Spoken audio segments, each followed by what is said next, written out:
Hello नमस्कार। थोड़ा दिन हो गया वीडियो बनाए हुए, लेकिन चलो back to the next topic. Actually I was going through Apache Pinot. This is how this one, ये लिंक्डइन ने बनाया था और अभी काफ़ी कंपनीज यूज़ कर रही हैं। तो मुझे ये मिला था ऊबर के ब्लॉग पे, ठीक है। और ब्लॉग पे मिला था अपाचे पिनो का इम्प्लीमेंटेशन, और फिर वहाँ से मुझे इसी बारे में पता चला। और then I went little bit, थोड़ा वीडियोस वगैरह देखा। तो anyway, this video is not about Apache Pinot. Apache Pinot के बारे में प्रोबेबली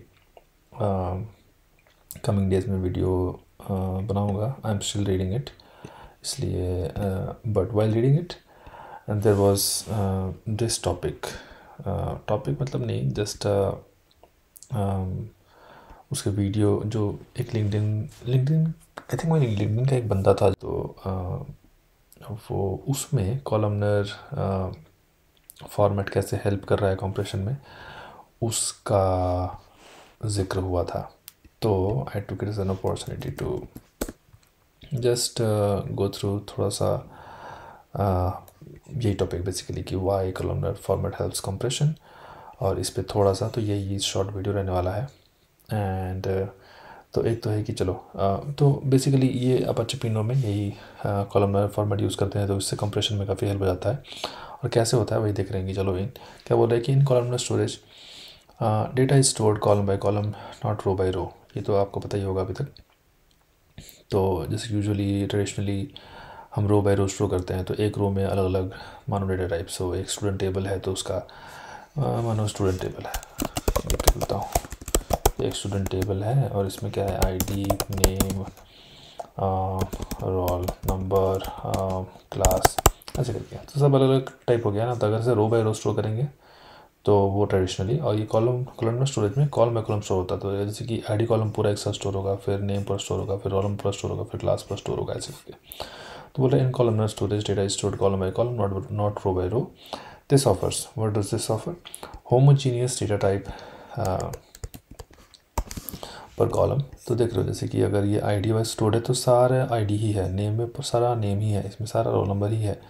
तो डेटा टाइप जो है ना कि होमोजीनियस रह पाता है। लेकिन रो बाई रो करोगे तो क्या होमोजीनियस नहीं रहता ना। यहाँ पे आईडी मानो यूआईडी है, नेम मानो स्ट्रिंग है, रोल नंबर मानो कोई नंबर है इंटीजर मतलब, और क्लास है मानो कि कुछ स्ट्रिंग है। तो ये होमोजीनियस हेट्रोजीनियस हो जा रहा है, होमोजीनियस नहीं रह पा रहा है। तो ये होमोजीनियस डेटा टाइप्स देता है पर कॉलमनर स्टोरेज में। और क्या है कि हाईली रिपीटेटिव और similar values which is ideal for compression. और कैसे आइडियल फॉर कंप्रेशन हम देखेंगे कि आगे कैसे कुछ कंप्रेशन टेक्निक्स देखेंगे, वहाँ से पता चलेगा कि हाईली रिपीटेटिव से कैसे फ़ायदा होता है कंप्रेशन में। और बोल रहा है कि fewer context switches for compression algorithms compare to row based storage, ठीक है। कॉन्टेक्स्ट स्विचेस से आई वुड गेस कि ये बोल रहा होगा कि अगर जैसे डिफरेंट इसमें से इसमें चला गया, इसमें से इसमें चला गया, तो आई थिंक ये कॉलम डिफरेंट कॉलम्स में जाने से कॉन्टेक्स्ट स्विचेस का I am not fully sure कि ये एग्जैक्टली क्या बोलना चाह रहा है, but this is what I would guess. Probably change of data type और change of how it would compress this column versus that column. I think ये mean कर रहा होगा। अब आते हैं कंप्रेशन टेक्निक्स पे कॉलमनर स्टोरेज में। क्या कंप्रेशन टेक्निक्स है? Let's start with run length encoding. ये बहुत बढ़िया है कि इसका लीड कोड पे क्वेश्चन भी है रन लेंथ एनकोडिंग का। एंड आई थिंक ये उसमें भी है, जो स्ट्राइवर का जो शीट है उसमें भी है। तो ये इसका ये एक बार इफ़ यू कोड इट मज़ा आएगा करने में, if you want to do. So Striver के शीट में या फिर लीड कोड पे ऐसे चेक कर लो, गूगल पे चेक कर लो, कहीं मिल जाएगा। But this is ideal for columns with repeated values. Example status equal to active repeated many times. मानो कि एक कॉलम है इस टेबल में जो है स्टेटस है, ठीक है। और देखो तो और उस स्टेटस में या तो एक्टिव नहीं तो इनएक्टिव। अब ये बार बार रिपीट हो रहा है, तो तुम समझ पा रहे हो ना कि अगर ये हज़ारों रोज़ का टेबल है और उसमें माना 500 बार एक्टिव, 500 बार इनएक्टिव है, तो क्यों हम बार बार उतना बड़ा बड़ा स्ट्रिंग स्टोर करेंगे। तो ऐसे केसेस में काफ़ी काम देता है कंप्रेशन टेक्निक्स। तो इस केस में क्या हो रहा है कि मानो कि ये CSS कॉपी एडिट, इसको हटाओ, पता नहीं क्या है ये,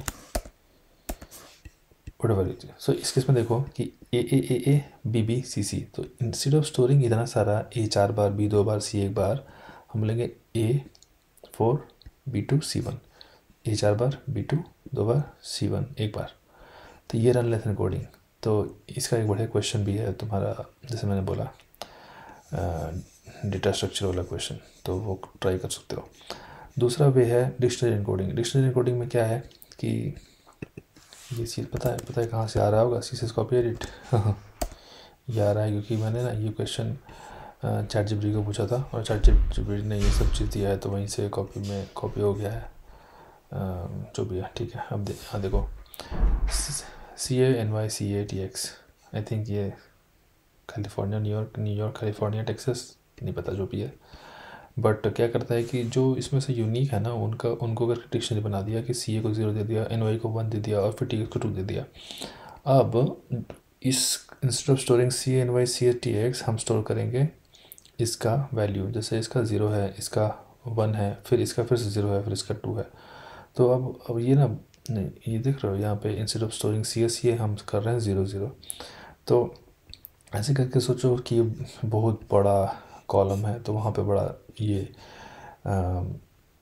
कम स्पेस लेके हम इनकोड करके डेटा स्टोर कर सकते हैं। अब है नेक्स्ट की डेल्टा एनकोडिंग। डेल्टा एनकोडिंग में क्या है, ideal for columns with numeric data and small incremental differences. तो मानो कि तुमने डेटा ऐसा है 100 101 102 103, इसके जगह पे हम करेंगे 100 +1 +1 +1, समझ रहे हो। तो इस तरह का डेल्टा एनकोडिंग में तुमको फ़ायदा हो जाएगा। अब है बिट पैकिंग। बिट पैकिंग में क्या बोल रहा है, आइडियल फॉर स्मॉल इंटीजर्स और booleans, stores values in fewer bits if their range allows. तो एग्जांपल क्या बोल रहा है, column with values from 0 to 3 can be stored in 2 bits instead of 8। 8 bits रखेंगे तो 8 bits रखेंगे तो 8 bits यूज़ करके हम जो नंबर्स बना सकते हैं वो नंबर्स बनाना ही नहीं है हमको। अगर सिर्फ 0 to 3 ही रेंज है तो हमारा 2 bits में हो जाएगा ना। कैसे कि 0 0 0 1 1 0 1 1। अगर हमारा कॉलम में यही 4 वैल्यू हो सकता है 0 1 2 3, तो हमको 2 बिट्स में काम हो जा रहा है ना। तो हम ये 8 बिट क्यों रखेंगे, 8 बिट बोले तो यहाँ और 6 रहेगा, 1 2 3 4 5 6, क्या ज़रूरत है 1 2 3 4 5 6, ये एक्स्ट्रा जीरोस की ज़रूरत नहीं है ना। 1 2 3 4 5 6, 1 2 3 4 5 6 नहीं ज़रूरत है सबकी। तो हम इसे हटा के instead of this we could just have this, ठीक। अब frame of reference. Frame of reference में क्या बोल रहा है, like delta encoding stores values relative to base mean value for better compression, ठीक। तो क्या कर रहा है यहाँ पे 1000 102 1000 1002 1004 मिन है 1000 और डेल्टा में 0 2 4 ऐसा डेल्टा बना दिया। तो बेसिकली आई होप अभी तक समझ में आने का, बड़ा सिंपल है, इसमें कोई ऐसा टफ नहीं है जो बहुत डिटेल में समझाना पड़े। बट बेसिकली हम क्या बात कर रहे हैं, मैंने अपाचे पिनो पढ़ते हुए हम एक कॉलमनर कंप्रेशन के बारे में सुना और मैं थोड़ा सा उसको प्रोब किया कि ऐसे पता था but just for this short video कि क्या क्या टेक्निक्स हैं हमको कंप्रेशन के लिए। तो run length encoding, dictionary encoding, delta encoding, bit packing, frame of reference. अब है कि बोल रहा है 6 compression codecs, these are general purpose और columnar optimized compression libraries applied after encoding। तो यह snappy एक बोल रहा है, एक लाइब्रेरी बोल रहा है, ZSTD लाइब्रेरी बोल रहा है, gzip लाइब्रेरी बोल रहा है, और फिर LZO broadly LZ4 varying trade-offs of speed versus compression, ठीक। और how compression helps in query performance, less I/O, compressed data means fewer bytes read from the disk है ना। तो ये बेसिकली हाँ मतलब compressed data है तो फिर इसमें आई डोंट थिंक मुझे कुछ एक्सप्लेन करने की ज़रूरत है, काफ़ी स्ट्रेट फॉरवर्ड है। compressed data less data मतलब less data read from the disk, तो less आयो। faster scans, columnar format allows skipping unneeded columns, समझ रहे हो। तो ये हम अगर हमको समझ रहे हो, अगर हम रीड कर रहे हैं ना, अगर हम स्टूडेंट टेबल को रीड कर रहे हैं और मैंने कहा कि मुझे बस दो नेम और स्टेटस, तो हमको आईडी रोल नंबर क्लास की ज़रूरत ही नहीं है। तो अगर हम कॉलमनर रीड करेंगे तो बस ये नेम और ये स्टेटस रीड करेंगे, ये रोल नंबर क्लास और आईडी को रीड करने की ज़रूरत नहीं है।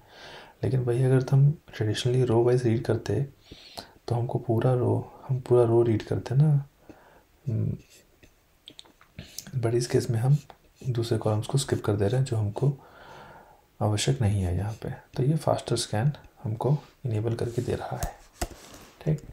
और है better CPU caching, decompressed column chunks fit better in memory. Example Parquet file with column country, dictionary encoded plus run length encoded, column price, delta plus bit packed, codec, snappy और JSTT for final file compression।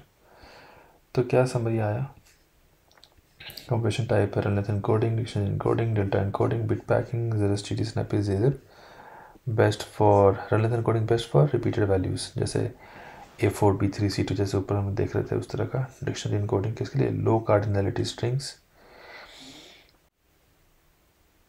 हाँ, तो यहाँ पे लो cardinality का meaning हो गया few unique strings, ठीक है। इसमें फ्यू मतलब कुछ छोटा नंबर ऑफ यूनिक स्ट्रिंग्स है, उस केस में डिक्शनरी इनकोडिंग बढ़िया है, जो कि मैंने जिस तरह से ऊपर दिखाया था एग्जांपल में। डिक्शनरी इनकोडिंग इस तरह का, मतलब यहाँ पे 3 यूनिक वैल्यूज़ है ना, तो उसके लिए हमने 0, 1, 2 डिक्शनरी में डाल दिया और उसको इनकोड कर दिया इस तरह से। अब डेल्टा रिकॉर्डिंग तो जैसे ऊपर देखा था, slowly increasing decreasing numbers, efficient storage, bit packing small integer values, usage minimal bits, और ये जनरल पर्पस है लास्ट वाला, फर्दर रिड्यूसेस साइज। उसी तरह बेनिफिट में क्या बोल रहा है, रन लेंथ इनकोडिंग का बेनिफिट एक्सट्रीम कंप्रेशन, उसके बाद डिक्शनरी इनकोडिंग का space efficient representation, delta encoding efficient storage, uses minimal bit of bit packing, and इसका फर्दर रिड्यूसेस साइज। तो hope this small video give a good summary of how compression works in columnar data storage है ना, columnar data storage basically, हाँ columnar storage। बाकी Apache Pinot will come in upcoming video।